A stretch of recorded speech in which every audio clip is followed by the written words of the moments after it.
Syracuse shoots a season-low 30% as their 3-game win streak comes to an end in Georgia. We'll give you our thoughts as well as some fan feedback on that debacle. Joe will give you his preview for the Orange's next game against UVA as they travel to the Dome Saturday, February 3rd at 4 o'clock. Let's go. Make some noise, Orange fans. It's time for the Cuse Nation podcast with Sean and Joe.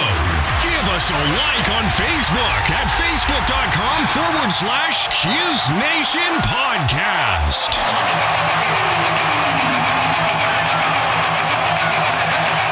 All right, what's up, Cuse Nation? Thanks for tuning in to episode 55 of the Cuse Nation podcast with Sean and Joe. We can be found on any major platform or directory, including iTunes, SoundCloud, Stitcher, iHeartRadio, and Google Play Music. So if you could subscribe to whatever platform you listen to, we'll be right there in your library every time there's a new episode.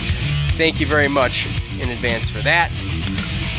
So I'm Sean alongside brother Joe. Ugly. I know you're not calling me ugly.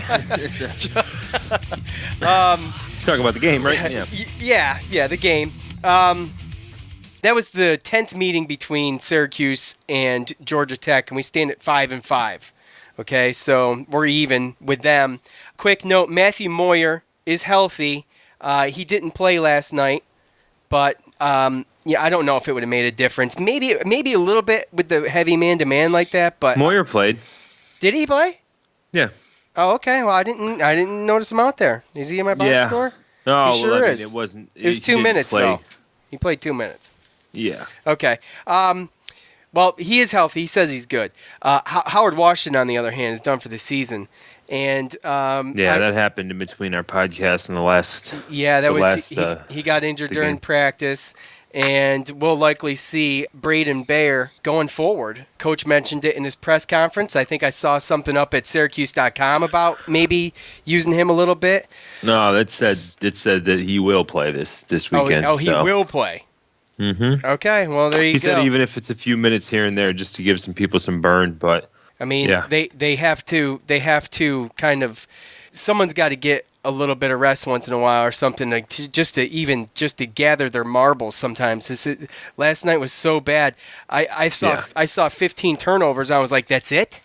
I mean, I was almost pleasantly. They had 11 at half, or 11 or 12 at half. Yeah, I guess that's probably what it was. I was like almost pleasantly surprised about it. But so here it is. What'd Coach have to say? Our offense is terrible. It's been terrible all year. If we're not 14, how many teams are in this league? 15? I think we're 14. We're lucky there's one team worse than us offensively.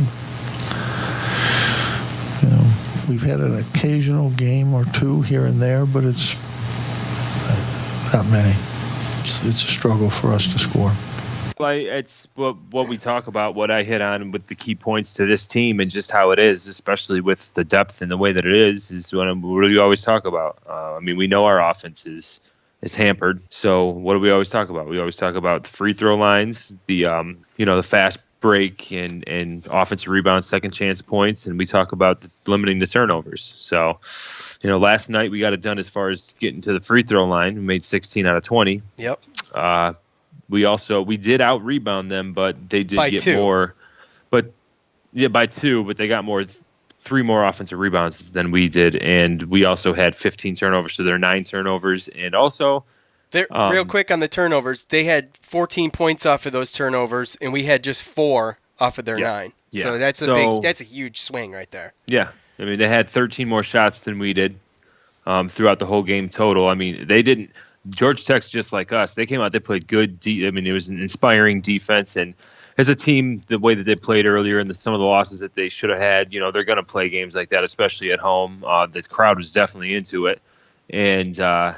Living in the past a little bit, but of course. Of course, but still, they got to grasp onto something. They were 10-10 going into that game. So well, it's like all you got to do that whole game is not throw an air ball, right? You can't even get out of there without doing that. Air balls. I just didn't remember all the air balls. They were saying air balls every time. O'Shea Brissett. Did he airball something? O'Shea did, and I think Howard did. Oh. But it was one air ball. Well, there you go. There was one air ball last year. John Gillen threw. Yeah. And then that was it.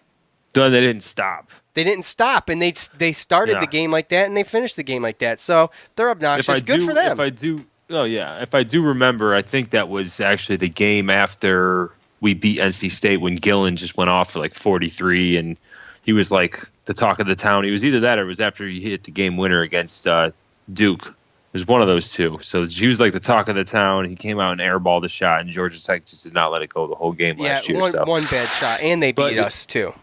But yeah, so if you look at it, I mean, Georgia Tech was a similar team as far as us. I mean, they're not a great offensive team. They came out, they played good defense, and it was going to be who won those stats, who won those little stats, who the fast break, second chance points, who was getting the loose balls. And I just felt like that was another thing last night.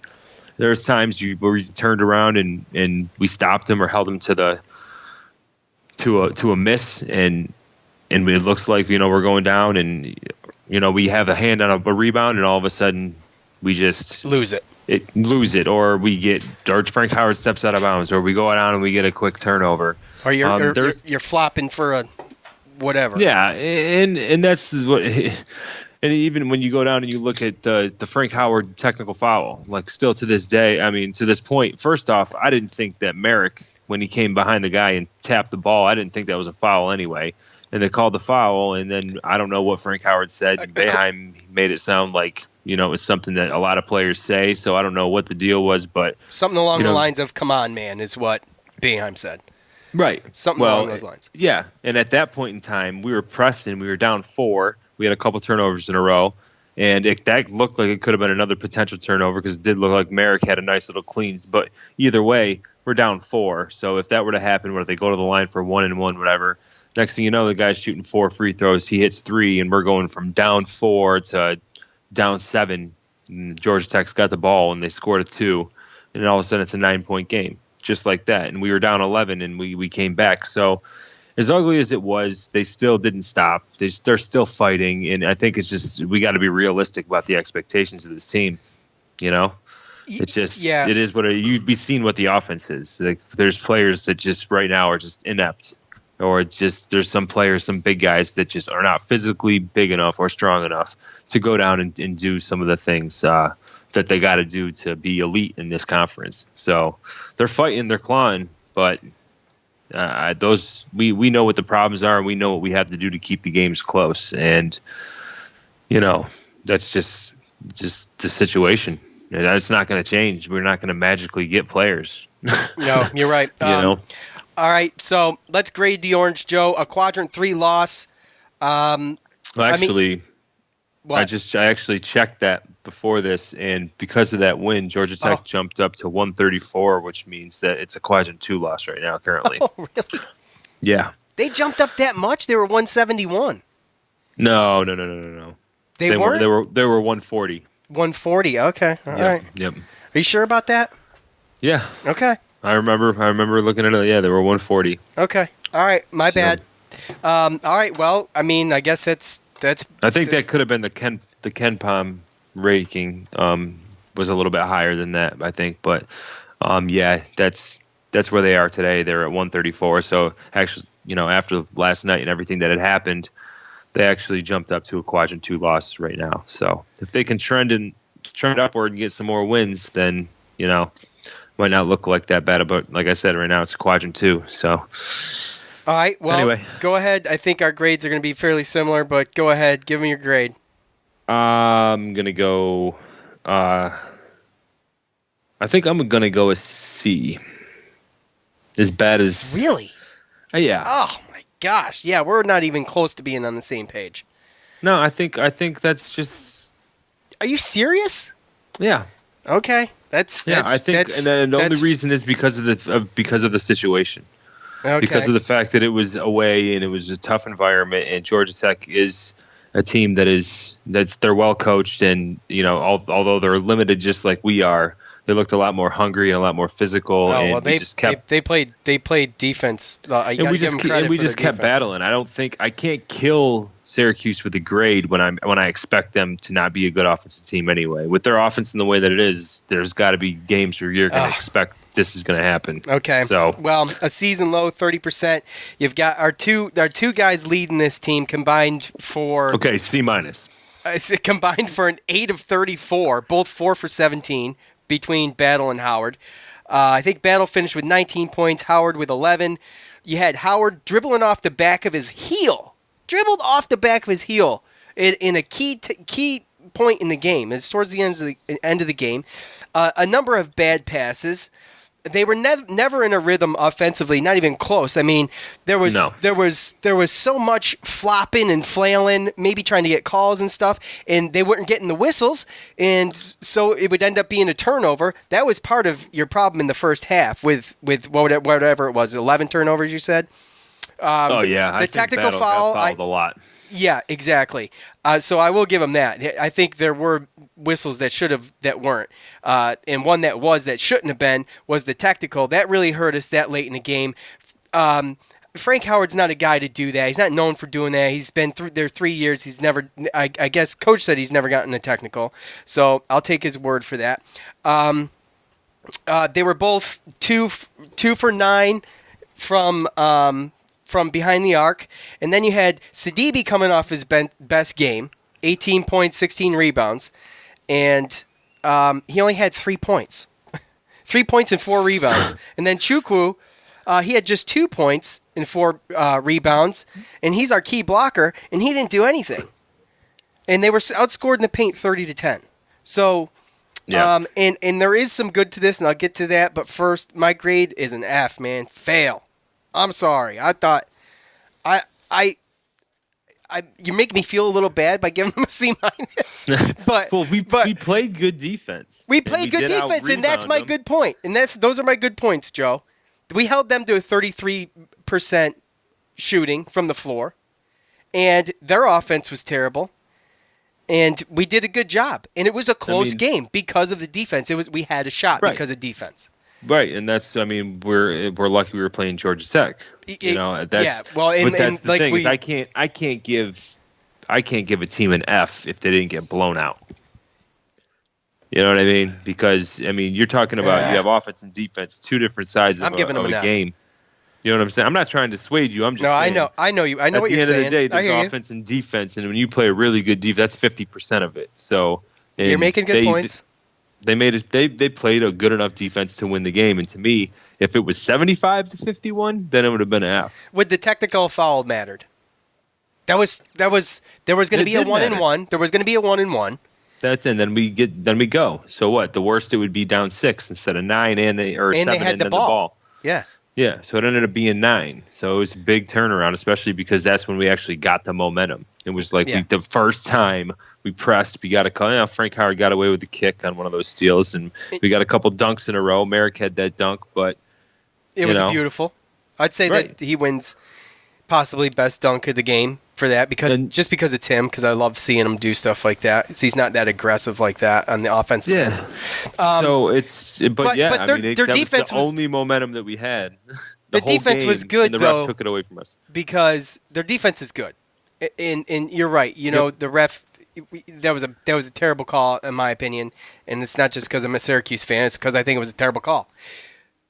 The defense. There's only a couple things that could be. Unless he really said something bad, unless he dropped an F-bomb or something, or unless he was just saying little stuff to the ref the whole game, and maybe the ref gave him some type of warning or something. Exactly. Yeah. But if neither of those two happened, then there's no way that call should get called.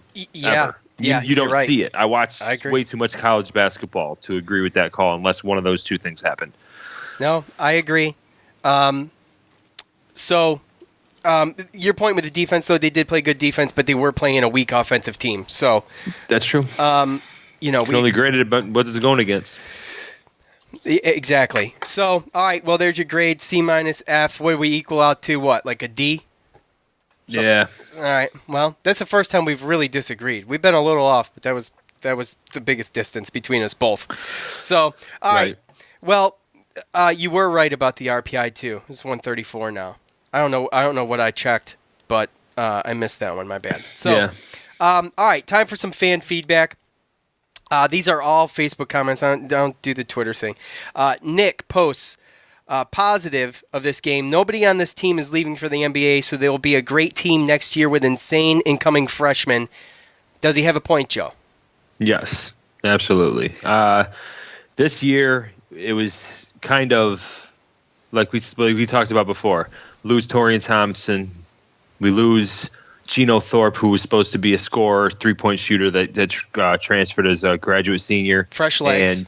And then Howard Washington, who, albeit might not be ready, still a scholarship player, still gives us options. So, I mean, we've lost 3 scholarship players, and that was coming off of our sanctions, in which it reduced our scholarships for, 3 years straight. So we didn't have the depth. Then you throw on top of the fact that this wasn't really the best recruiting class that we've had. I think that this recruiting class that he brought in is good as far as depth, and they're probably going to, majority of them are going to be 4-year players. Maybe they'll redshirt. Some of them might redshirt next year because of the class we have coming in.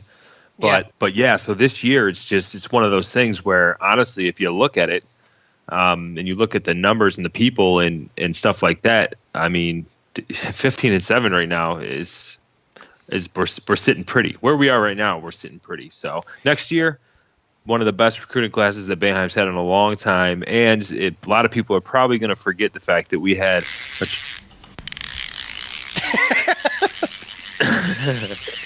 We got other comments, Joe. We got other comments, brother. Right. Come on, man. Other than the recruiting. Go ahead. I'm playing. Other than the recruiting class. They also have a transfer from ECU that's sitting out this year. Elijah Hughes is 6'6". He's going to be, I think, a sophomore. And they're talking about him possibly being one of the best teams. There's an article on Syracuse.com saying that he feels so bad sitting on the bench because he's watching this team and he knows he can shoot and he knows he'd be an immediate help. So that's another player that's going to be able to come right in. Yeah, I saw that. So, yeah, that guy's Nick's exactly right. If we do not lose anybody and then we bring in our recruiting class plus the transfer that we have, it is going to be a crazy, crazy team. That's right, Nick. Good point. Andrew says, Boeheim, really time to start playing more than 5 guys and get away from the zone at times, you stubborn old man. Well, Andrew, he's been playing more than 5 guys. Come on, we don't have anybody. Give the guy a break. We got 6. We got 6 guys right now, dude. Come on, Andrew. Come on, man. You want us to play walk-ons, Andy? Come on, man. Jeez, Phil. They need to practice more bad ball handling. Free throws missed. They shot 80%, bro. Need to spend more time playing together. Seems like they don't know what their teammates are going to do. He has a point at the very end of his comment when he talks about they're not on the same page. I'm going to assume he's talking about not on the same page offensively, Joe. What do you think? Because they're not running plays. They're trying to create room to drive to the basket is what they're doing. And in doing that, they are really confusing themselves because I think it's a little bit frustration, and I also think it's just a little bit chemistry. Well, it's Boeheim even said in his press conference, he talked about how they don't run set plays for shooters and shots because they're not going to make the shots. Yeah, it's just an offense that just is. It lacks the talent to do a lot of things. And just like football, when handoffs and running plays, they open up the passing game and the play action. Same thing with basketball. When all you do is drive, they're just going to stuff it down. So you have to be able to... You have to shoot. You have to be able to have a balanced offense. Having a balanced offense opens up the lane. If you can't shoot and you're not making outside jumpers, they're going to stuff the lane, and that you're going to get the charges, the turnovers, and difficult shots, which makes your offense even more difficult. So, yeah, Phil, I'll give you a half. I'll give you half correct. They missed free throws. They shot 80%. It's pretty good. I can live with that. Joe says, this is a horrible team, flat out trash. Boeheim's time has passed. That was not me. I did not say that. Oh, that's true. That was not our Joe, but that was another Joe. Oh, well, there's a lot of fans out there like that say that stuff. That's just dumb. On to the next one.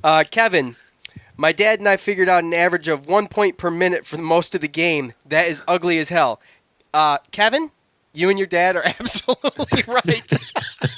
It is freaking poor. And why did you have to point that out? Now every time I watch a game under 60, That's what I'm going to think. Thanks to Kevin. No, Appreciate it. there's 40 minutes. All right, game, I'm sorry. so. I'm sorry. You're right. But at one point yesterday in the first half, in 14 minutes, I think it was like 5:53 mark, we only had 11 points. So at that point, we weren't even averaging a point a minute. So yeah, that's piss poor. So we trended a little bit. We trended up as the game went on. True. Mike, Georgia Tech did not play well. Good point. Syracuse really couldn't have played worse. Good point. Howard is just awful. Howard is in a slump, Joe. Howard's been in a slump. I don't think he's awful. I think he comes back next year. I don't think he's going anywhere. No. And he really did tighten up on his turnovers until this last game. I think, what did he have? Five turnovers? Yeah. So that's right about at his average. So he's not terrible. It's just no, when he's you not. have You're right. when you only have three people that can score and you don't have people around that you can't even make a simple pass to and even trust that they're going to be able to catch the ball and hold on to it and even get a shot off. He wasn't throwing the best passes last night. No. Don't get me wrong. He makes mistakes, but when you only have three guys and the pressure's on three people to do everything, and then you don't even have trust in those other people to be able to do stuff, that's when mistakes happen, because a lot of times you're forcing stuff. Yeah. All right, Mike. Ian, if they can't beat Georgia Tech, I don't think they have much of a chance against UVA. Well, I mean, they don't have much of a chance against UVA, in my opinion, to be quite frank. I mean, they've won, 13 in a row in the ACC? Yeah. Or not just in the ACC, but 13 in a row. Well, to be frank, that's not they're number 2 in the country. Yeah, they're number 2 in the country, but it doesn't really work like that all the time either. No, but there's not. Okay, but so how many teams have a legitimate chance of beating them? 20. Yeah, I mean, 25 out of 300 and however many there are. Yeah, exactly. Tommy, has to be the worst offensive team Boeheim has ever had. Hard to watch. I mean, it ranks up there with. I've been watching them for 30 years. If not more, I mean, it ranks up there. I don't remember being like this, but I'm sure it's been close. There's been some seasons where you think, first team to 60 and you'll be good in majority of games. But the thing is with that is that a lot of times when that happens, when those seasons in the past, when those things have happened, they're easily forgettable. So even if there was any other team to judge, I don't remember it. Right, so and not only that, those but like seasons you said, are easily forgettable. Exactly. Jim, no hustle, too much watching, no effort. Just like the Wake game, missed opportunity. Does he have a point on the effort, Joe? Last night specifically, was there a lag? Yes. Yes, there was. Absolutely. Until the end, when we went on that little bit of a run. That was about it. Yeah. It was almost like they were, I don't know, like I said, some of these teams, they come out looking like they're just going to coast through the game and get the win at the end. So that's kind of what it looked like, and he had a point. Boeheim brought it up too. So yeah, well, Velton, BS, they should have done better. I agree. Enough said. Yeah. Jeffrey, they will be a lot better next year. They're very young. Joe, you've mentioned how young this team is before. Jeffrey, good point. It's just going to be one of those years. Dre says, really ugly loss. NIT lock right now. So depressed. Joe, are NCAA tournament hopes gone? Are they gone? No, of course not. No. Do we need an upset win? Oh, we definitely need to win some games. That's for damn sure. Yeah. But we definitely, right now, our RPI, we're sitting at 43. Our strength of schedule is like 38 or 34 or something like that. So we're 15-7. Obviously, if we lose the rest of our game, we have a lot of difficult games. If we lose the rest of our games, then obviously we're not going to make the tournament. So we're going to have to win some games. So there'll be a number. I think it's somewhere around the 19 to 20 by the end of the season, counting the ACC tournament. But I think there's going to be a lot of teams in the ACC tournament. So, and we're still right in there. There's way too much season left, and we're at 15-7, and our numbers are looking good. So yeah, it's not over. Heads up, guys. It ain't over yet. Don't give up. Don't be depressed. All right. Well, that's it for fan feedback. We'll do it again next week. Appreciate it. Remember, go to facebook.com/Cuse Nation Podcast. All right, Joe. UVA coming into the Dome this Saturday, February 3rd at 4 o'clock. Number 2 could easily be number one here at any point. They're on a tear. They don't lose, and they shoot the ball. They have awesome defense. We've played them before. We were close. Didn't quite cut it. That was an away game, though. We're now going to be at the Dome, Joe. It's time for a rebound. It's time. The David and Goliath matchup is here. Can Syracuse seize the opportunity? Yeah, I think they can. I mean, after everything that's been happening, the last couple games and like this past game, I mean, if they don't come out and be inspired to try to get a win, then I mean, number two team in the country at home, 4:00 in the morning or 4:00 in the afternoon on a Saturday. I mean, and the Dome's going to be packed. So yeah, we beat them. We beat them there last year, and we have tend to play Virginia pretty good. And Virginia, again, I mean, they're efficient in scoring, but they're not. I mean, they got some guys that can shoot, but they don't shoot the lights out, And again, I don't even really. The first game this season, I didn't think that it was that bad. So I thought that we kind of stuck in there and didn't let them. It was a 7-point game, 68-61. So yeah. I mean, again, like we said, we got a lot of tough games. We still got Louisville, NC State, Miami, Duke, UNC, Clemson, and we got a lot of those are away, too. A lot of those are away. Yep. We only got as far as lower class ACC teams. I mean, other than Wake Forest and Boston College, every other team we play in the ACC right now, Joe Lunardi has in the NCAA tournament. So, I mean, right there, you're going to give us. We have so many opportunities to beat teams that people think are going to make the tournament. So that's going to be it. I don't think the losses are going to hurt us, but at some point we're going to have to win. Again, Virginia, you think Georgia Tech's defense is tough. I mean, we saw it last time. Virginia's defense is right up there as well. So, well, Joe, with the inconsistency, we did shoot 60% against Boston College. Right. So they can do it. And they were, I know it was after 10 days off or whatever, 8 days off, whatever it was, but still, it's there. It's all about just getting in the zone, getting in a rhythm and, gelling. Well, it's there. It can happen, but we're not loaded with crazy offensive talent. We're not deep, and the options that we need and the things that we need to actually happen, there's not a lot of room for error. And if one guy messes up, we don't got somebody that Boeheim can just point to the bench and hope goes in there and gives them, a burst or a boost. We don't have that. So we rely on 3 players to play offense and score points, and then, all 5 to play close to 40 minutes and play tough defense the whole time. And I think that's a lot to ask, especially against good physical teams in the ACC. So, and again, that was the big problem, I think, with Georgia Tech. I think they were physical down low. They had that gay guy. I'm not trying to – that's his last name. That's how they said it. But he played deep. I mean, he was their power forward, their number 4 or whatever, and he was out there guarding Battle and the guards and stuff. Athletic guy last night. I mean, it's difficult. And now you're talking about Virginia. It's just they're big, they're strong, they play great defense, and it's going to be difficult.